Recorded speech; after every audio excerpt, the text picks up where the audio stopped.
여기는 외식 물가도 비싸고 술 한잔 마시면서 친구랑 수다 떨 시간도 쉽지 않습니다. 그래서 속 깊은 이야기를 나눌 기회도 다들 바쁘게 살아서 그런 친구를 만나는 것도 생각보다 어렵더라고요. 그래서 오늘은 그런 이야기들을 영상으로나마 꺼내놓고 싶었습니다. 안녕하세요. 저는 코비입니다. 어느덧 제가 호주에 온 지 1년 6개월이 흘렀는데요. 총 3년 모홀 기간 중 절반이 지난 지금 제가 그동안 어떻게 지내왔는지, 어떤 생각을 하며 살았는지, 그리고 앞으로의 계획에 대해서 이야기해 보려고 합니다. 한국에서 저는 사실 어릴 때 가정이 좀 안 좋아서 대학을 못 갔는데, 그래서 그런지 전공도 없고 제가 뭘 잘하는지 뭘 하고 싶은지 잘 모르겠더라고요. 그래서 어릴 때부터 뭐 아르바이트도 정말 많이 해봤고, 주방 일이랑 조선소에서 용접도 해보고 배달도 해보고, 그러다가 이제 장사도 배워서 그 부산 깡통 야시장에서 장사를 시작하게 됐었어요. 낮에 시간이 많이 남아서 도배 일을 배우고 도배 사무실도 차려서 낮에는 도배 일을 하고 저녁에는 야시장 장사를 하면서 지냈어요. 주변 사람들이 뭐 저한테 열심히 산다, 멋있다, 뭐 많이 배운다, 뭐 이런 좋은 말들을 많이 해주셨는데, 저는 사실 항상 이 마음이 공허했던 것 같아요. 스스로 열심히 살고 있다고 느껴지지도 않았고, 이게 내가 잘하는 건지도, 진짜 내가 하고 싶은 건지도 잘 모르겠더라고요. 분명히 제가 더 잘하고 더 하고 싶은 게 따로 있을 것 같은데, 어릴 때부터 그게 뭔지 몰라서 이것저것 하면서 그런 고민을 항상 해왔던 것 같아요. 호주 워킹홀리데이라는 게 있다는 건 알고 있었는데 단 한 번도 뭐 가야겠다 이런 생각은 해본 적이 없었던 것 같아요. 그러다가 제가 자주 가던 단골 술집이 있는데, 거기서 일본인인데 호주 영주권자인 분을 만나게 됐어요. 뭐 대화를 나누다 보니까 자연스럽게 호주에 관해 관심이 생기더라고요. 그래서 찾아보니까 만 30세까지 워홀 비자를 신청할 수 있다고 하더라고요. 제 생일이 11월인데 그때가 딱 만 30살이 되는 생일을 앞둔 시기였어요. 고민을 하다가 지금 1년이 더 지나면 내 인생에서 호주 워홀이라는 기회가 아예 사라지는구나 생각이 드니까, 이건 나중에 후회하기 전에 꼭 가야겠다는 마치 운명 같은 확신이 생기더라고요. 그렇게 한국에서의 삶을 하나씩 정리하고 작년 3월 23일에 호주에 오게 됐습니다. 저는 해외라고는 중학교 때 일본 간 거랑 성인 되고 1박 2일로 일본 간 게 전부였던 것 같은데, 호주에 처음 도착했을 때는 내가 진짜 해외에 있구나 싶은 게 모든 게 신기했어요. 저는 나이 때문에 세컨 비자를 빨리 따야겠다는 생각에 가자마자 한인 커뮤니티인 썬브리즈번에 정말 자주 올라오는 카불처 딸기 농장으로 거의 바로 갔어요. 사실 저는 영어를 거의 못했고 급하게 오느라 정보도 없고 한국에서 미리 연락을 해둔 상태였어요. 호주에 도착하고 한 3일 정도 쉬다가 미리 연락했던 사람이 알려준 카불처 숙소로 갔는데, 와 진짜 좀 충격적이었던 게, 뭔 시꺼먼 장발 남자가 팬티만 입고 나가지고 제 캐리어를 막 넣어주더라고요. 뭐 연락했던 사람은 없고 갑자기 뭐 다른 숙소로 가야 된다 뭐 이런 말도 하고, 그러다가 어떤 덩치 큰 사람 한 명이랑 어두컴컴한 방에서 계약서를 쓰는데, 그때 솔직히 진짜 쫄았어요. 아 나 진짜 어디 팔려가는 건가 뭐 이런 생각도 들고. 근데 다행히 그런 건 아니었고, 그냥 원래 숙소가 다 짜서 다른 숙소로 이동하는 거였어요. 근데 그 숙소가 더 충격적이었어요. 여자 6명이 사는 집에 저 혼자 남자 들어가서 살아라고 하더라고요. 저는 한국에서도 계속 혼자 살았고 쉐어하우스 이거 들어만 봤지, 아 이게 여자 6명 있는 집에 남자 혼자 들어간다니. 결국에 뭐 일주일 동안 방 안에만 틀어박혀가지고 화장실도 제대로 못 가고 그랬던 것 같아요. 그러다 같이 일하면서 조금씩 도와주고 같이 밥도 먹고 뭐 다 같이 술도 한잔 하다 보니까 저희 집뿐만 아니라 다른 집의 사람들도 다 같이 금방 친해졌고, 나중에는 진짜 다 같이 재밌게 지냈던 것 같아요. 사실 지금 여자친구도 농장에서 만났는데, 뭐 같이 살진 않았지만 뭐 같이 일하고 같이 쉬고 하다 보니 자연스럽게 호감이 생겼고, 차가 없고 시골이다 보니까 매일 산책하면서 이야기를 정말 많이 나눴던 것 같아요. 그렇게 자연스럽게 지금 여자친구를 만나서 지금도 잘 지내고 있습니다. 차 있는 친구들이랑 근처 여행도 자주 가고, 영어 쓸 일이 거의 없었어요. 다 한국인이어서. 돈은 많이 못 벌었지만 일도 재밌게 하면서 정말 그냥 즐겁게 지냈던 것 같아요. 혹시 제가 얼마 벌었는지 궁금하신 분들은 제 페이슬립 공개 영상이 있으니 그거를 참고하시면 됩니다. 뭐 그렇게 지내다 보니 저는 제 나이 때문에 서드 비자는 못 받는다고 생각하고 있었는데, 빨리 하면 가능할지도 모르겠다는 생각이 들었어요. 카불초 농장은 11월이면 시즌이 끝난다고 해서 저는 여자친구와 함께 9월에 타즈메니아의 육가공 공장으로 이동하게 됐습니다. 농장에서의 생활이 안정적이지 않다 보니 공장을 알아보기 시작했어요. 여러 공장이 있었지만 저희는 예전부터 호주에 있는 동안 타즈메니아를 꼭 가고 싶었어요. 타즈메니아는 한국으로 치면 제주도처럼 호주 사람들도 많이 여행 가는 곳이었거든요. 그래서 호주 생활 중엔 꼭 가봐야지 하고 마음속에 생각해두고 있었어요. 그러다 마침 타즈메니아에 공장이 있다는 걸 알게 됐고 저희는 이제 스미스턴 소고기 공장으로 가게 됐습니다. 여기는 카불처처럼 한국인이 거의 없고 완전 시골이라 집이랑 차부터 전부 스스로 알아봐야 되는 상황이었는데 그러면서 자연스럽게 영어도 더 많이 쓰게 되고 아, 나 진짜 외국에 살고 있구나 그런 느낌을 확실히 많이 받았던 것 같아요. 그리고 본격적으로 공장 생활을 시작하는데 아, 왜 사람들이 육가공 공장 힘들다고 하는지 알겠더라고요. 진짜 일은 너무 힘들었어요. 그래도 안정적으로 시프트를 주고 돈을 많이 벌 수 있었고 조금 버티니까 뭐 일이 익숙해졌고 덕분에 돈도 꾸준히 많이 모을 수 있었던 것 같아요. 조금 여유가 생기니까 예전에 딸기 농장 시절에 사람들이랑 어울리면서 재밌게 지냈던 기억이 자꾸 생각나더라고요. 그래서 여기에 있는 몇 안 되는 한국 분들을 모아서 제가 단톡방도 만들었고 외국인 친구들이랑 파티도 자주 열고 여행도 다니면서 정말 신나게 지냈던 것 같아요. 그렇게 돈도 벌고 여행도 다니고 영어도 늘리는 정말 환상적인 6개월을 보냈어요. 타즈메니아에서의 6개월은 진심으로 잊지 못할 것 같고 솔직히 지금도 가끔 그때로 다시 돌아가고 싶다라는 생각이 많이 들어요. 그리고 그렇게 불가능할 줄만 알았던 서드 비자도 결국 받게 되었고 4월에 멜버른에 오게 됐습니다.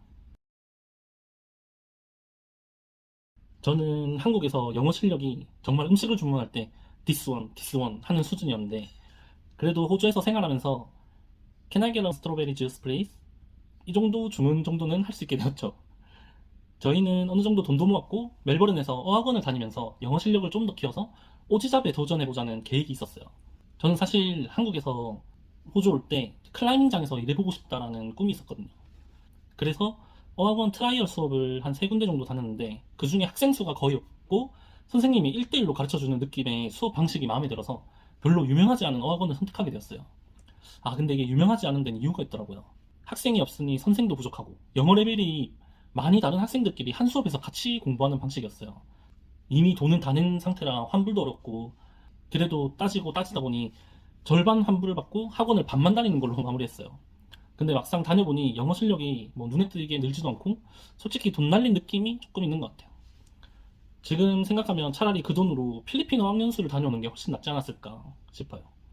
원래 저희 계획은 브리즈번에서 6개월 살았고 타즈메니아에서 6개월 살았고 이제 멜버른에서 6개월 살고 마지막엔 시드니에서 또 6개월 살고 뭐 이런 거였는데 학원 쪽이 생각처럼 풀리지 않으면서 아, 그럼 놀면 뭐하나 반값이라도 벌어야지 하는 마음으로 사실 하고 싶지 않았던 한인 식당 주방에서 일을 시작하게 됐어요. 그리고 뭐 남는 시간엔 전기 자전거를 사서 우버이츠도 같이 하고 있는데 생각보다 우버이츠가 수입이 괜찮은 편이에요. 그런데 지금 일하는 한인 식당에서 스폰 비자가 가능하다는 이야기를 하더라고요. 5월 비자가 끝나면 이 가게에서 스폰을 받아서 3년에서 4년 정도 일하면 영주권까지도 받을 수 있는 거여서 아직 1년 6개월 정도 비자가 남은 상황이지만 가능성을 열어두고 계속 여기서 일하면서 정착을 고민을 해야 되겠더라고요. 그래서 요즘은 멜버른에서 렌트할 집도 알아보고 있는 중입니다. 멜버른에서 렌트가 잘 된다면 저는 계속 멜버른에 정착하면서 스폰 비자에 대해서 본격적으로 고민해 볼 것 같아요.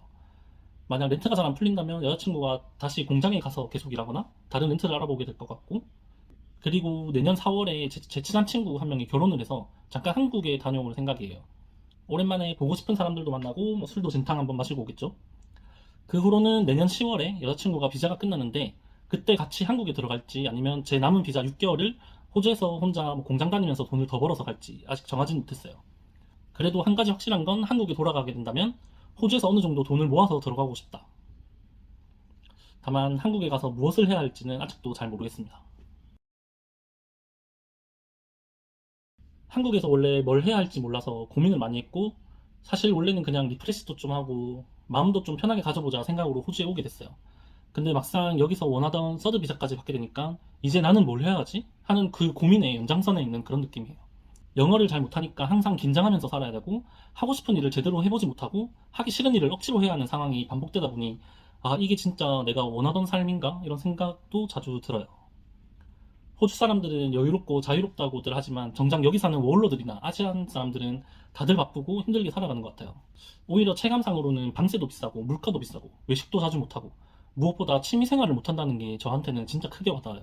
저는 원래 클라이밍도 좋아하고 노래 부르는 것도 좋아하는데 지금은 그런 것들을 마음 편하게 할 수가 없어요. 한국보다 오히려 더 힘들게 느껴질 때도 많아요. 한국에 돌아가면 되지라는 말을 듣기도 하지만 정작 한국에 돌아가면 또 뭘 해야 할지 아직 모르겠어요. 그래서 그런지 지금은 그냥 뭐라도 하나 남기자 그런 마음으로 버티는 중이고 일단 돈이라도 벌자 하는 마음으로 하루하루 지내고 있는 것 같아요. 저처럼 영어를 굉장히 못하는 사람도 호주에 와서 먹고 살고 잘 지낼 수는 있어요. 하지만 영어를 어느 정도 할 줄 안다면 일할 수 있는 선택지가 확실히 넓어지는 건 맞는 것 같아요. 그리고 영어를 못하더라도 그 E 성향이신 분들이 오시면 금방 적응 잘 하실 것 같아요. 근데 저는 원래 한국에서도 낯선 사람 만나는 걸 좋아하지 않고 말수가 적은 편인데 호주까지 와서 외국인들과 못하는 영어로 대화한다는 게 이게 정말 쉽지 않더라고요.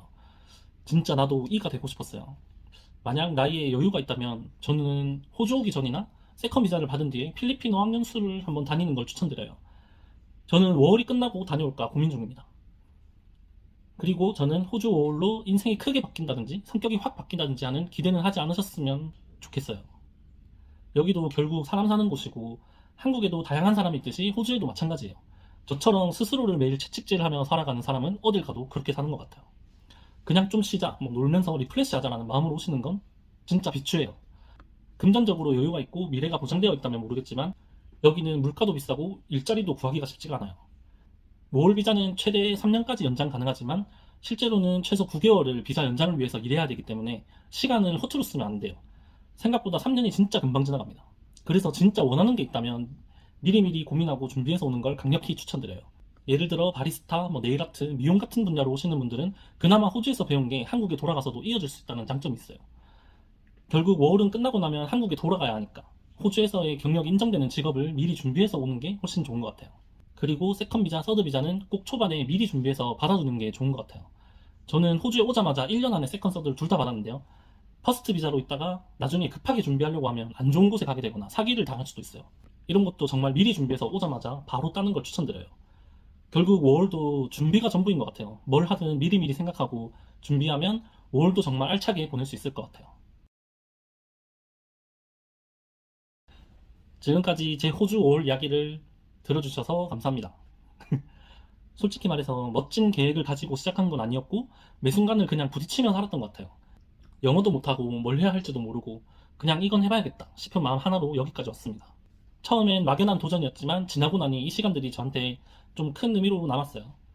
무언가 엄청난 성과를 이룬 건 아니지만 내가 어떤 사람인지 앞으로 뭘 해야 할지 조금씩 더 알아가게 된 시간인 것 같아요. 지금 이 순간에도 저처럼 고민하고 있는 누군가에게 이 이야기들이 작은 도움이 되었으면 좋겠고 혹시라도 워홀을 준비하고 있는 분들 있다면 준비는 철저하게 마음은 가볍게 오시길 추천드리고 싶습니다. 그리고 저도 여전히 고민 중입니다. 호주에서 정착할지 한국에 돌아갈지 아니면 또 다른 어딘가로 떠날지 정답은 없지만 앞으로도 그냥 제 방식대로 조금은 불안하지만 묵묵히 그리고 솔직하게 그렇게 살아가 보려고 합니다. 끝까지 봐주셔서 감사합니다.